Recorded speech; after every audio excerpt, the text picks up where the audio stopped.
Hello दोस्तों, कैसे हैं आप लोग। मैं अभिषेक श्रीवास्तव स्वागत करता हूं आपका अपने YouTube channel JH exam plex पे। जैसा कि आप लोग जान रहे हैं, अभी एमडीसी की क्लासेस चल रही हैं हमारे जेएच एग्जाम प्लेक्स चैनल पे। और अगर आप चैनल पे नए हैं तो चैनल को सब्सक्राइब जरूर करें और अपने रिव्यू के फ्रेंड्स तक शेयर जरूर करें, क्योंकि जेएच एग्जाम प्लेक्स आपके लिए सारे सब्जेक्ट को, जो भी आपका मेजर माइनर या एमडीसी में है, वो फ्री में लेके आ रहा है।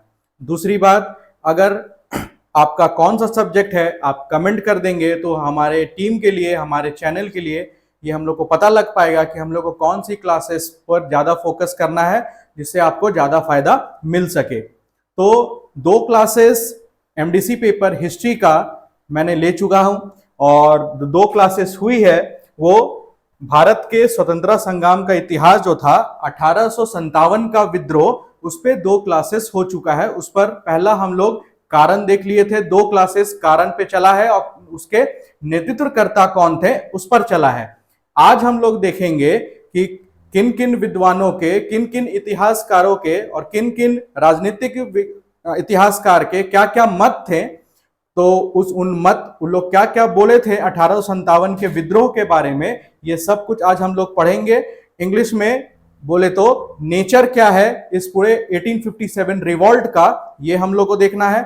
और दूसरा देखना है कि इसका इफेक्ट क्या हुआ, इसका प्रभाव क्या पड़ा हमारे देश में, हमारे इंडिया पे। ठीक है, तो आइए आज का क्लास स्टार्ट करते हैं। आपको नोट्स बनाने का बिल्कुल भी जरूरत नहीं है, आप यहां पर सिर्फ मन लगा के समझते जाइए। आपको नोट्स हमारे टेलीग्राम चैनल और हमारे व्हाट्सएप चैनल पे फ्री ऑफ कॉस्ट प्रोवाइड करवा दिया जाएगा, और वो दोनों जो चैनल है उसका लिंक इसी वीडियो के डिस्क्रिप्शन पे आपको मिल जाएगा। आप उसको जरूर ज्वाइन करें, क्योंकि आपको नोट्स बनाने में टाइम बर्बाद करने का जरूरत नहीं है। वो एकदम पीडीएफ फॉर्मेट में है, आप उसका तुरंत जाकर प्रिंट आउट निकाल सकते हैं और उसको अपना एग्जाम का तैयारी आप कर सकते हैं। ठीक है, तो चलिए आज का क्लास स्टार्ट करते हैं। तो दो अनेक मत थे बहुत सारे इतिहासकारों के, जो और जितना भी पॉलिटिकल व्यूज था वो क्या क्या था आज हम लोग देखेंगे। तो जैसे अंग्रेज इतिहासकार थे या वहां के पॉलिटिकल व्यूअर थे, वो क्या बोलते थे कि 1857 का जो विद्रोह है वो सिर्फ सिपाही विद्रोह है, ऐसा उनका मानना था। या वो ये भी कहते थे कि जितना भी वहां का विद्रोह हुआ है वो क्रिश्चियनिटी को दबाने के लिए हुआ है, वहां पर कट्टरपंथी ज्यादा है इसलिए हुआ है। तो अनेक मत उन लोग दिए थे, लेकिन कुछ ऐसे भी थे जो, कुछ ऐसे अंग्रेज भी थे जो बोलते थे 1857 का विद्रोह एक नेशनल मूवमेंट था, एक राष्ट्रीय आंदोलन था। ठीक है, तो हम लोग देखेंगे कि कौन कौन से पॉलिटिकल व्यूअर और इतिहासकार और जानकार कौन कौन सा मत दिए हैं, इस पर हम लोग चर्चा करेंगे। और वही आपका पहला टॉपिक है आज, उसका नेचर, इसका प्रकृति, 1857 के विद्रोह का प्रकृति। ठीक है, तो आइए हम लोग स्टार्ट करते हैं।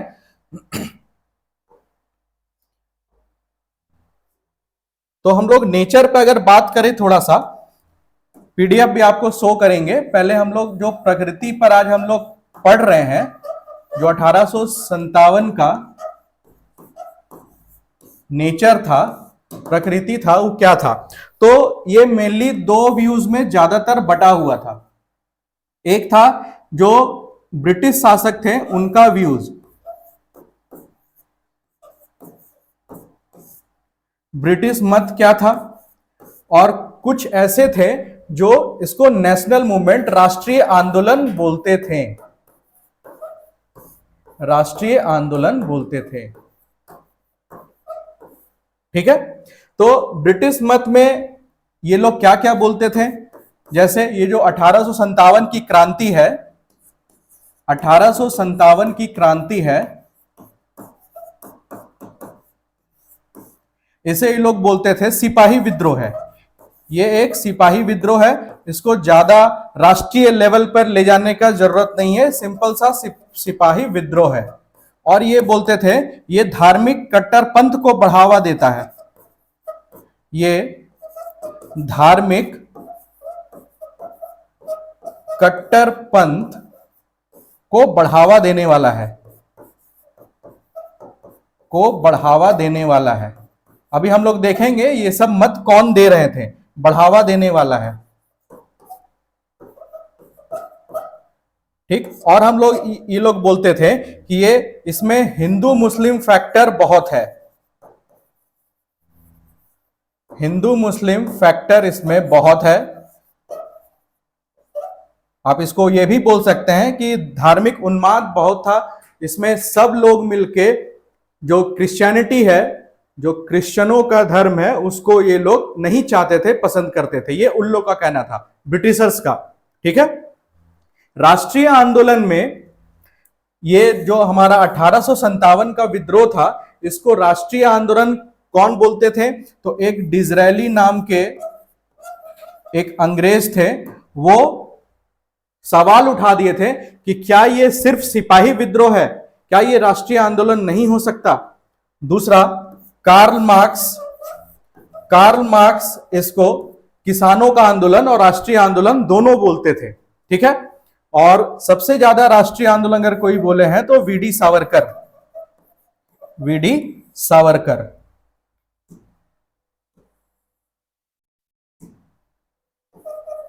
वीडी सावरकर। ठीक है। कुछ ऐसे भी थे जैसे आरसी मजूमदार, वो बोलते थे it is not a first national war of independence. जैसे आरसी मजूमदार का व्यू क्या था? आरसी मजूमदार का व्यू क्या था? वो बोलते थे दिस इज, जैसे this is not, it is a first war of independence, first national war of independence। लेकिन इसके बाद ये एक लाइन और जोड़ते थे, बट ये एक पहला भारतीय स्वतंत्रता विद्रोह था, लेकिन but it is not the first, it is not the first, लेकिन ये पहला नहीं था। नाइदर इट इज नेशनल, ना ही ये नेशनल था राष्ट्रीय, ना ही ये राष्ट्रीय था, nor the war of independence, ना ही कोई युद्ध था। ये कहना था आरसी मजूमदार का। ठीक है। वो मानते थे ठीक है it is a first national war of independence बोलिए आप, लेकिन ना ही ये पहला था, ना ही ये राष्ट्रीय था, और ना ही ये पहला वॉर ऑफ इंडिपेंडेंस था। ठीक है। तो ये दो पार्ट में आप मेनली देख सकते हैं कि मत को दो पार्ट में कैसे डिवाइड किया गया था। जो नेचर था इसका वो इसी टाइप से यहां पर बहुत सारे जो डिफरेंट हिस्टोरियंस थे उनके द्वारा बताया जा रहा था, इतिहासकारों के द्वारा बताया जा रहा था। अब हम लोग डिटेल में देखते हैं कि कौन कौन क्या बोले हैं। ठीक है। आइए नेक्स्ट पेज में चलते हैं। अब यहां आप देखिए 1857 के विद्रोह के स्वरूप के संबंध में मत, मतलब कौन कौन क्या क्या व्यूज दिए। तो व्यूज ही आपको इस जो विद्रोह है उसका क्या बता देगा? नेचर बता देगा, प्रकृति बता देगा। आ रहा है बात समझ में? तो बेंजामिन डिज़रायली, अभी हम लोग इनका बात किए थे, तो ये क्या बोले? क्या यह एक सैनिक बगावत है अथवा राष्ट्रीय विद्रोह? देखिए क्वेश्चन मार्क, तो वो क्वेश्चन मार्क किस पे लगा रहे थे? सैनिक बगावत पे, क्योंकि ब्रिटिशर्स का कहना था कि ये सिर्फ सैनिक बगावत है। लेकिन डिज़रायली सवाल उठा दिए थे क्या सिर्फ ये सैनिक बगावत है, क्या राष्ट्रीय विद्रोह नहीं हो सकता? तो बेंजामिन डिज़रायली का ये कहना था, ये मत था। दूसरा मत हम लोग देखेंगे, संकट आया शुरू में प्रयत्न रूप से एक सिपाही विद्रोह के रूप में, पर समय के साथ इसने अपना चरित्र बदल दिया और राष्ट्रीय विद्रोह बन गया। तो ये स्टार्ट कैसे हुआ था, इसका प्रारंभ कैसे हुआ था? कल मैंने आपको अच्छे समझाया था, मेरठ से हुआ था 10 मई को, जो कि एक सिपाही विद्रोह के तौर पर सच में स्टार्ट हुआ था, लेकिन बाद में इसको राष्ट्रीय विद्रोह पर बदल दिया गया। तो ये कहना किसका था? जीबी मैलिसन का। नाम आप जरूर याद रखेंगे, क्योंकि आप अगर आपका नेचर पे लॉन्ग क्वेश्चन आता है तो आपको नेम मेंशन करना पड़ेगा। अगर आप मेंशन नहीं करेंगे तो हो सकता है आपका मार्क्स कटे। ठीक है। हम लोग लॉन्ग आंसर पर भी वीडियो लेके आएंगे, जो आपका गेस्ट पेपर्स होता है उस पर भी वीडियो लेके आएंगे आपके एग्जाम से पहले, तो आपको घबराना नहीं है। ठीक है। आगे हम लोग अगर देखें और किसने किसने क्या मत दिया, तो यहां पर लिखा हुआ है यह प्रथम भारतीय स्वतंत्रता संग्राम था। तो अभी मैंने आप पर इस पर चर्चा की, मैंने क्या कि वीडी सावरकर पूरा खुल के बोलते थे कि क्या ये एक भारतीय स्वतंत्रता संग्राम है, it is the first war of independence. ठीक है। 1857 जन जागरण था, तो ये किसने कहा? शशि भूषण चौधरी। तो ये सब उतना इंपॉर्टेंट नहीं है, लेकिन वीडी सावरकर इंपॉर्टेंट है, मेलिसन इंपॉर्टेंट है, डिजरायली इंपॉर्टेंट है, आरसी मजुमदार इंपॉर्टेंट है। ये सब कुछ इंपॉर्टेंट चीज आपको याद रखना पड़ेगा। ठीक है। तो शशि भूषण चौधरी का क्या कहना था? 1857 एक जन जागरण था। जन जागरण मतलब लोगों को जगाने वाला। कल मैंने इस पर चर्चा की थी कि कैसे जैसे ही मेरठ से सिपाही लोग गए थे कहां पे? दिल्ली। फिर वहां पर बहादुर शाह जफर जो है वो सबको एकत्रित किए, सबको लेटर लिखे, पत्र लिखे। तो जितने भी उसके आसपास के रजवाड़े लोग थे सब उनका साथ देने लगे। ठीक है। आगे हम लोग देखते हैं 1857 के विद्रोह को राष्ट्रीय अथवा स्वतंत्रता संग्राम मानना 19वीं सदी के भारतीय जन इतिहास के सही ज्ञान के साथ धोखा करना है। अब ये आरसी मजुमदार का कहना है, ये भी ग्रेट हिस्टोरियन है। इनका कहना है कि राष्ट्रीय आंदोलन अगर आप बोलते हैं, इसको फर्स्ट वॉर ऑफ इंडिपेंडेंस अगर आप बोलते हैं, तो जो जन इतिहास है, भारतीय जन इतिहास है, उसके साथ धोखा करना हो जाएगा। इसका चर्चा मैंने थोड़ी देर पहले ही किया है कि आरसी मजुमदार बोले तो थे, ठीक है आप मान लीजिए कि ये फर्स्ट वॉर ऑफ इंडिपेंडेंस है, लेकिन ना ही ये पहला था, ना ही ये राष्ट्रीय है, और ना ही ये एक फर्स्ट वॉर ऑफ इंडिपेंडेंस है। ठीक है। तो इस पर ये अपना मत दिए थे, तो इस मत को आप, आरसी मजुमदार वाला मत को आप अच्छे से पढ़ेंगे। ठीक है। भारतीय जन इतिहास के सही ज्ञान के साथ धोखा करना है। ठीक। आगे हम लोग बढ़े, अगर अगले इतिहासकार, अगले जो मत है, मतदाता, उसमें हम लोग देखें तो आउटरम ने क्या बोला, पढ़ते हैं। यह हिंदुओं की शिकायतों की आड़ में मुसलमानों का षड्यंत्र था। अब ये अपना ही कुछ बोल रहे हैं। 1857 में ऐसा कुछ भी नहीं था, वहां पर यूनिटी था, हिंदू मुस्लिम में ऐसा कुछ भी नहीं चल रहा था। जब अंग्रेज आ गए, 1857 का युद्ध खत्म हो गया, उसके बाद डिवाइड एंड रूल शुरू हुआ है, अभी तक कुछ नहीं था। खैर, आउटरम ने क्या कहा? यह हिंदुओं की शिकायतों की आड़ में मुसलमानों का षड्यंत्र था। तो ये आउटरम 1857 को क्या बता दिए? मुसलमानों का षड्यंत्र। ठीक है। चलिए आगे बढ़े हम लोग, अगर नेक्स्ट स्लाइड पे, तो इस स्लाइड में क्या है? तल्जीम खालदून। तो तल्जीम खालदून जो थे वो क्या बोले थे? धनी वर्ग के धोखे की वजह से यह आसानी से कुचल दिया गया। ये बात आप एक तौर पर सही भी बोल सकते हैं, क्योंकि बहुत ऐसे चाटुकार धनी वर्ग थे जो अंग्रेजों का साथ देते थे। आपको कल मैंने बताया भी था कि कौन कौन थे जो अंग्रेज का साथ देते थे। आपको याद दिला दे, अपना ग्वालियर का किला छोड़ के भागने वाले, आप अंदाजा लगा लीजिए कौन थे, और नहीं लग रहा अंदाजा तो कल का वीडियो आप जरूर देखें। ठीक है। तो तल्जीम खालदून का कहना था धनी वर्ग के धोखे की वजह से यह आसानी से कुचल दिया गया। ठीक है। यह विद्रोह को दमन कर दिया गया, दमनकर्ताओं के द्वारा, अंग्रेजों के द्वारा। It is suppressed by Britishers. आगे हम लोग देखें तो बिपिन चंद्र का क्या कहना था? यह भी बहुत ग्रेट हिस्टोरियन है। अभी भी इनका एनसीईआरटी चलता है, जितना भी कॉम्पिटिटिव एग्जाम्स है बिपिन चंद्र के एनसीईआरटी में अभी भी निर्भर करते हैं। सब इनकी बुक्स को पढ़ते हैं। आपको भी बुक पढ़ना चाहिए, line by line, word by word. तो बिपिन चंद्र का क्या कहना था?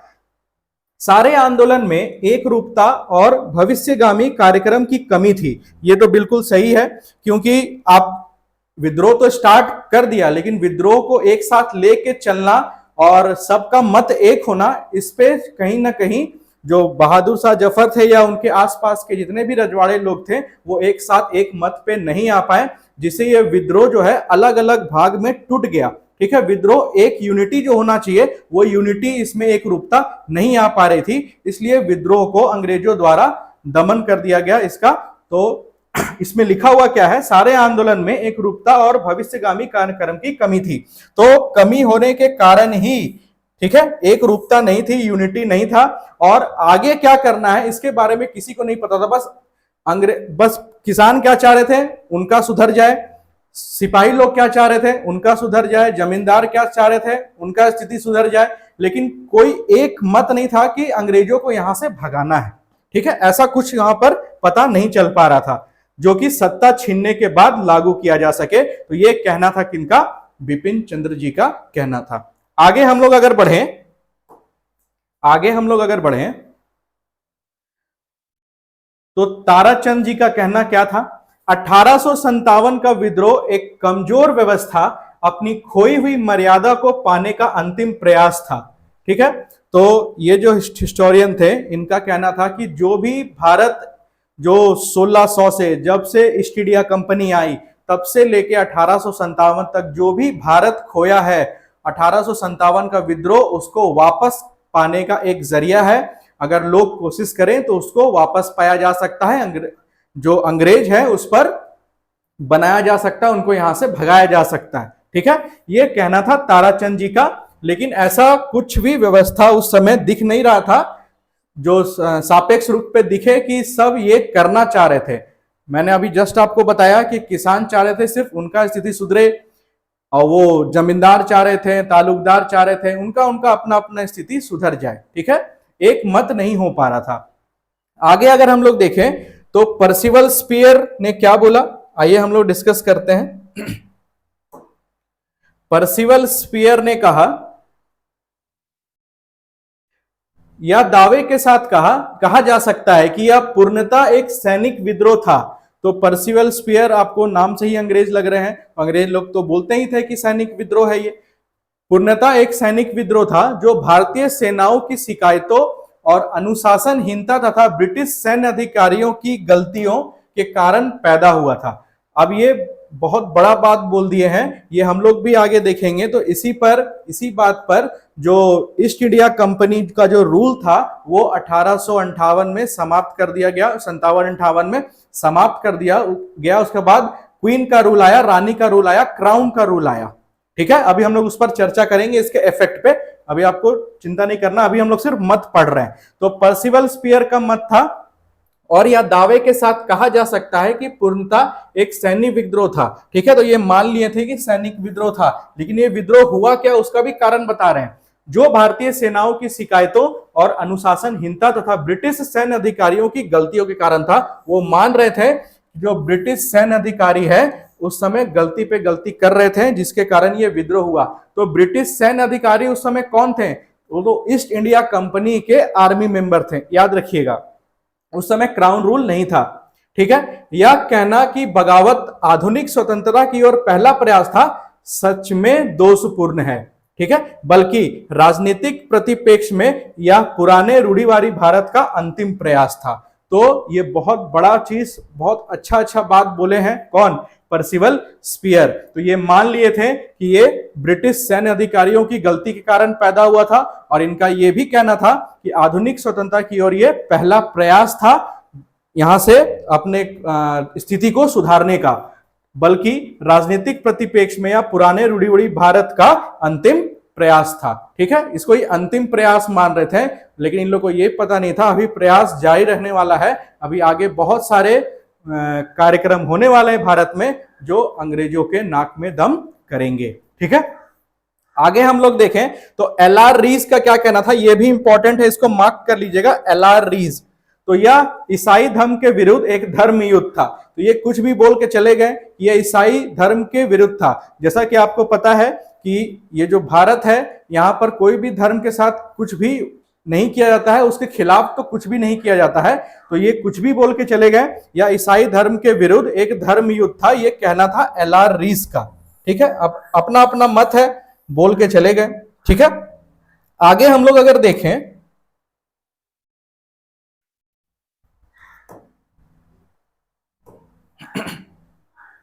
यह स्वतंत्रता संग्राम था, it is the war of independence. किसने कहा? डॉक्टर ईश्वरी प्रसाद। ठीक है, तो ये सब एक एक लाइन वाला जो आप याद कर लीजिएगा। एक सामंतवादी प्रक्रिया थी। सामंतवादी मतलब जो जमीन से जुड़े हुए लोग होते हैं और काम करते हैं, तो लोगों के लिए काम करते हैं, तो ये एक सामंतवादी प्रक्रिया थी। ये किसने कहा? मिस्टर के। तो ये सब उतना इंपॉर्टेंट नहीं है, ठीक है, लेकिन फिर भी नोट्स में है तो आप एक बार देख के चले जाइएगा, हो सकता है एमसीक्यूज में आपका आ जाए। ठीक है, यह एक जन क्रांति थी। किसने कहा? डॉक्टर रामविलास शर्मा। ठीक है, यह एक जन क्रांति थी। किसने कहा?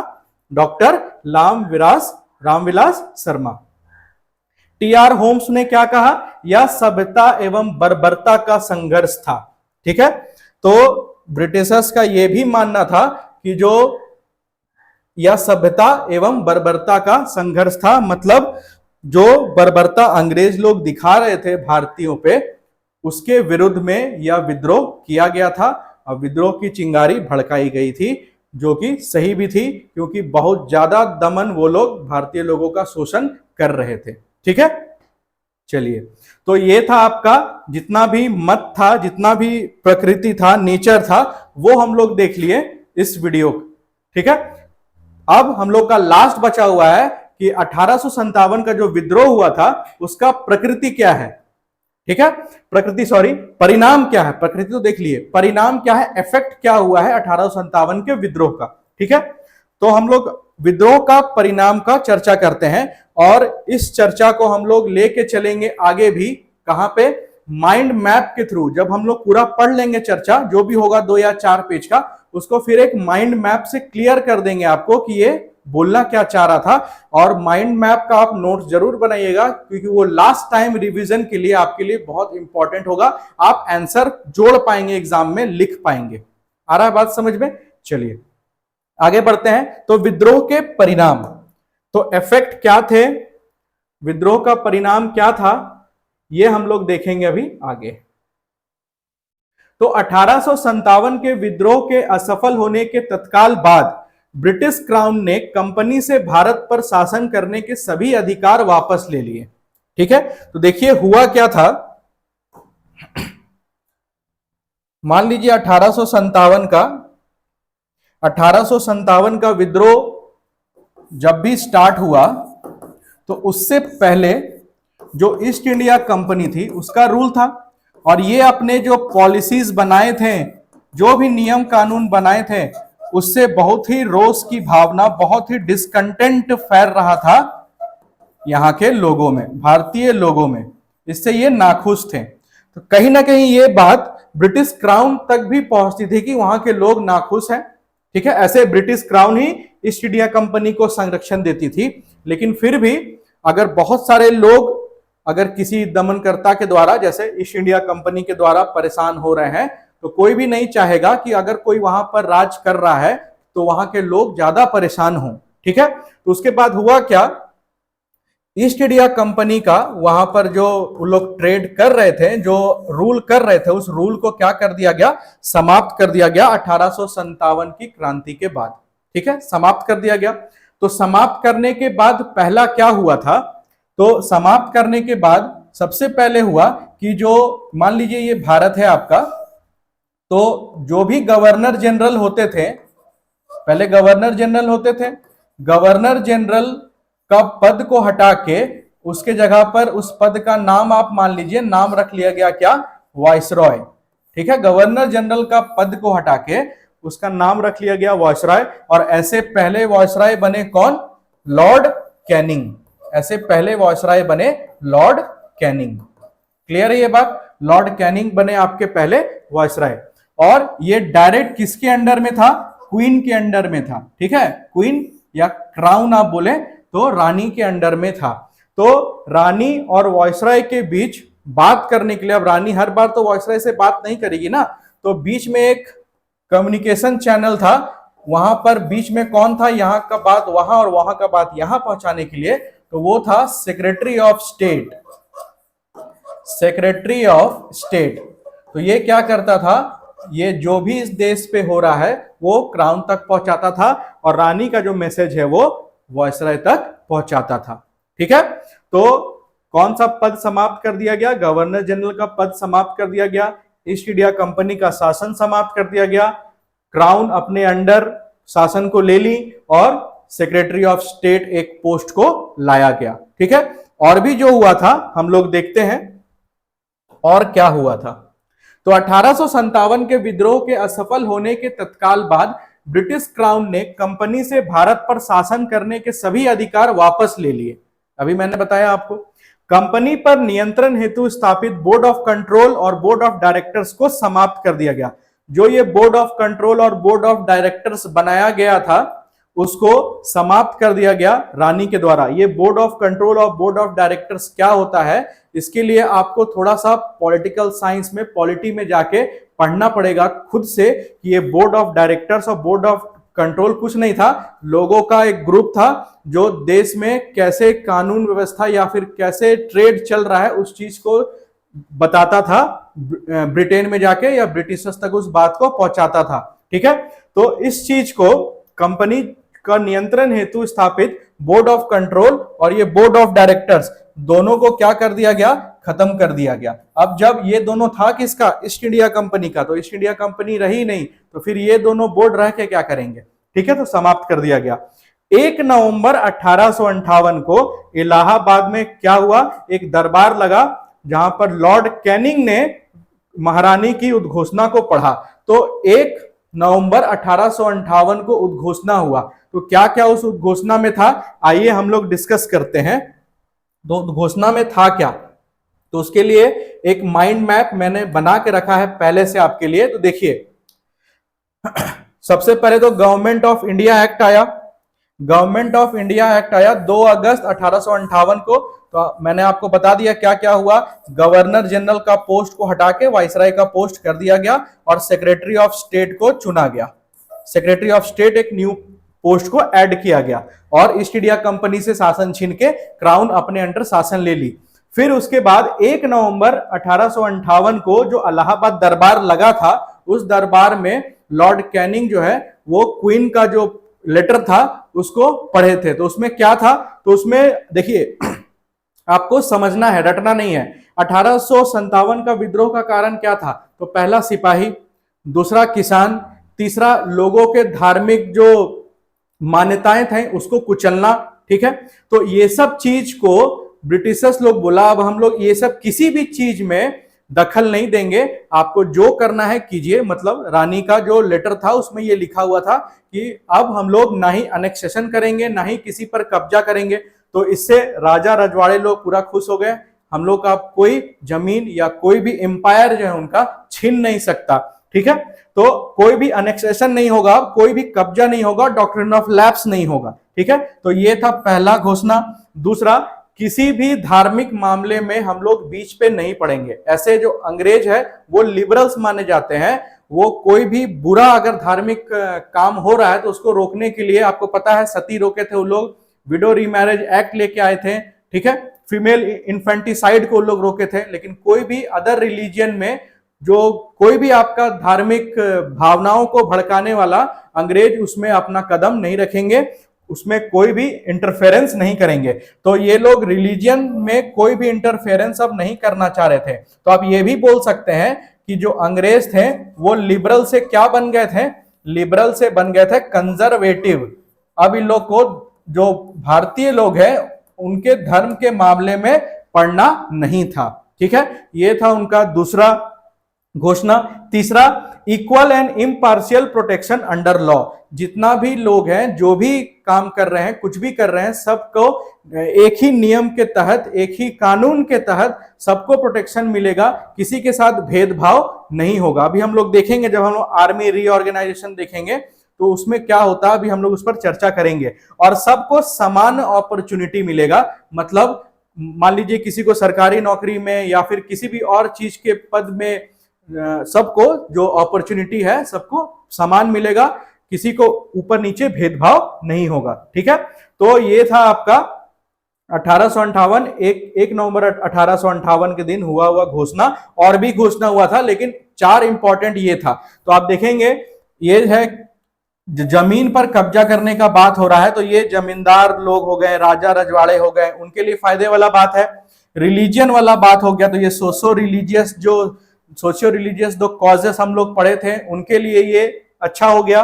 और जो नाखुश थे, जैसे आर्मी, जो इंडियन आर्मी थी उस समय, जो अंग्रेजों के लिए काम करती थी, और भी जैसे किसान लोग थे, सबको इक्वल लॉ के तहत लाके सबके लिए सेम कानून करके सब पर अपना शासन चलाने का बात इस 1858 के जो लेटर था क्वीन का, उसमें कहा गया था। ठीक है, ये दरबार कहां लगाया था, इलाहाबाद में। अब देखिए 1861 में हुआ क्या, आर्मी रीऑर्गेनाइजेशन, जो कैसे आर्मी को रीऑर्गेनाइज करना है। पहले होता क्या था, कल मैंने आपको बताया था कि सारे जो आर्मी पर्सनल थे, ज्यादातर जो सिपाही लोग थे वो अवध के थे। तो उससे क्या होता था, डिसऑर्डर पैदा होता था कि यहीं के लोग क्यों ज्यादा नौकरी कर रहे हैं, वहां के लोग नौकरी ज्यादा क्यों नहीं कर रहे हैं, पहला कारण। दूसरा कारण, अगर एक ही जगह से सब लोग नौकरी करेंगे तो एकजुट में वो लोग विद्रोह करेंगे तो विद्रोह बहुत व्यापक रूप ले सकता था। इसलिए जो क्वीन थी वो आइडिया दी कि यहां पर आप डिवीजन करें, जो भी आप भर्ती ले रहे हैं, जो भी आर्मी मैन का आप भर्ती ले रहे हैं उनका आप डिवीजन करें, कुछ आप इस जगह से ले, कुछ आप उस जगह से ले, मतलब मिक्स करके भर्ती ले, एक ही जगह से सबको आप भर ना ले।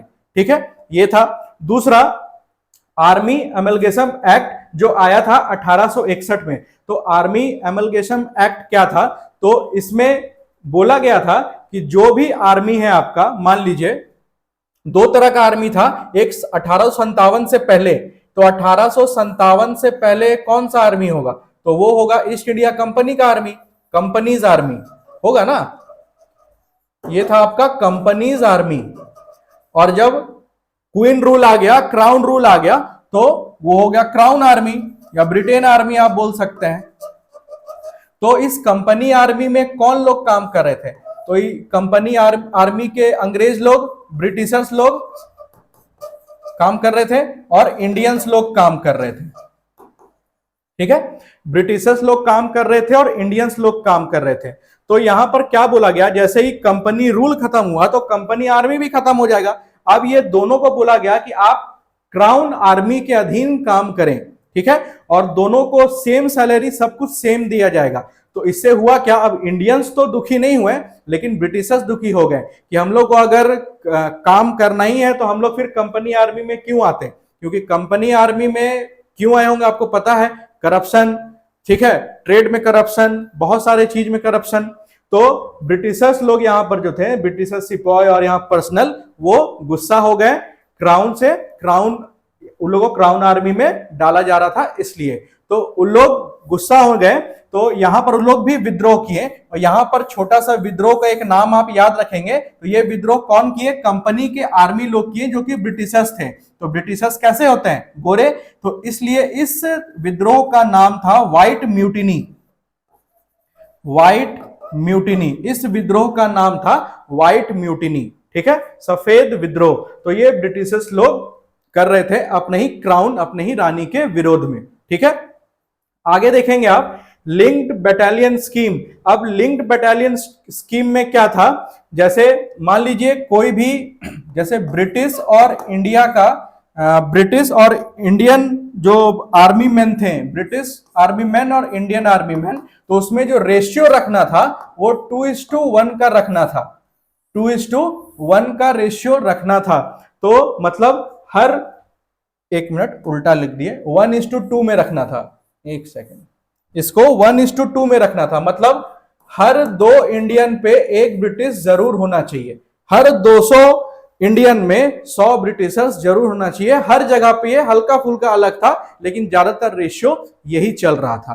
ठीक है, तो ये सब जो बात था वो 1857 के विद्रोह के दमन होने के बाद ये सब कुछ लाया गया था। मेन था उसमें जो इलाहाबाद दरबार लगा था और ये आर्मी का रीऑर्गेनाइजेशन सबसे इंपॉर्टेंट था। ठीक है, अब हम लोग जो लिखे हैं उस नोट्स को हम लोग पढ़ लेते हैं।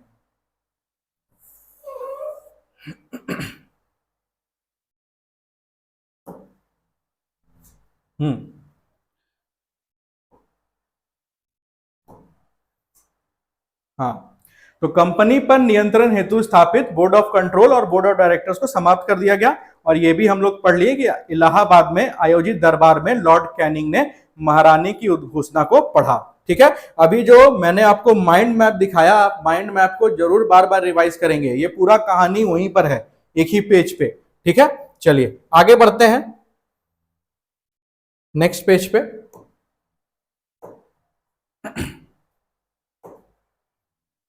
इस उद्घोषणा में भारत में कंपनी के शासन को समाप्त कर भारत का शासन सीधे किसके हाथ में चला गया, ब्रिटिश क्राउन के हाथ में चला गया। भारत का शासन किसके हाथ में चला गया, ब्रिटिश क्राउन। के अधीन कर दिया गया। एक भारतीय मंत्री या सचिव तथा 15 सदस्यों वाली इंडियन काउंसिल की स्थापना की गई। तो मैंने आपको यही बताया था कि सेक्रेटरी ऑफ स्टेट का चुनाव हुआ था, ठीक है, और एक इंडियन काउंसिल का भी चुनाव हुआ था जिसमें कितने मेंबर थे? 15 सदस्य थे, 15 मेंबर थे। आगे हम लोग देखें, उद्घोषणा में गवर्नर जनरल कैनिंग को वायसराय की उपाधि दी। ये सब मैंने आपको पहले बता चुका हूं। उद्घोषणा में गवर्नर जनरल कैनिंग को वायसराय की उपाधि दी गई, ठीक है, इसको आप अंडरलाइन भी कर सकते हैं। गवर्नर जनरल का पोस्ट खत्म हुआ, वायसराय का पोस्ट आया, तो पहले वायसराय कौन होंगे? Lord Canning. भारत में ब्रिटिश साम्राज्य के विस्तार पर रोक, लोगों के धार्मिक मामलों में हस्तक्षेप, ये सब हम लोग चर्चा किए थे। सिर्फ अभी आपके लिए रीड कर दे रहे हैं कि आपको एक बार आपका रिवीजन हो जाए ठीक से, ठीक है। तो भारत में ब्रिटिश साम्राज्य के विस्तार पर रोक, लोगों के धार्मिक मामलों में हस्तक्षेप ना करना, धार्मिक मामलों में हस्तक्षेप ना करना, ठीक है। एक समान कानूनी सुरक्षा सभी को उपलब्ध कराना, लोगों के प्राचीन अधिकारों और रिवाजों के प्रति सम्मान व्यक्त करना, ठीक है। तो कोई भी इंटरफेरेंस अब नहीं चाह रही थी करना, कौन? ब्रिटिशर्स लोग, ठीक है। आदि वायदे क्राउन द्वारा भारतीय जनता से किए गए, ठीक है। एक चीज और आपको बता दें कि यहीं से स्टार्ट होता है, 1858 से ही स्टार्ट होगा डिवाइड एंड रूल का कहानी। ये लोग जानते थे कि हम लोग ज्यादातर जो भी सती प्रथा हो गया या विडो रीमैरिज एक्ट हो गया, इसका हम लोग हस्तक्षेप किए, तो 1857 का विद्रोह हुआ। इसलिए ये लोग हिंदू लोग के ज्यादा मैटर में नहीं पढ़ना चाह रहे थे, इसलिए ये अपने आप को ये लोग क्या किए, डिवाइड एंड रूल में मुस्लिम लोग के ज्यादा पास आ गए, ज्यादा हितैषी हो गए उन लोग के, उसका ज्यादा सत्कार करने लगे। जिससे हुआ क्या कि हिंदू और मुस्लिम का एक यूनिटी जो था वो टूटने लगा। उसी समय से स्टार्ट हुआ था डिवाइड एंड रूल, ठीक है। आगे हम लोग देखें, अगर भारत में एक व्यवस्थित शासन प्रणाली स्थापित हो सके, ठीक है, इसके लिए भारत सरकार अधिनियम 1858 पारित हुआ।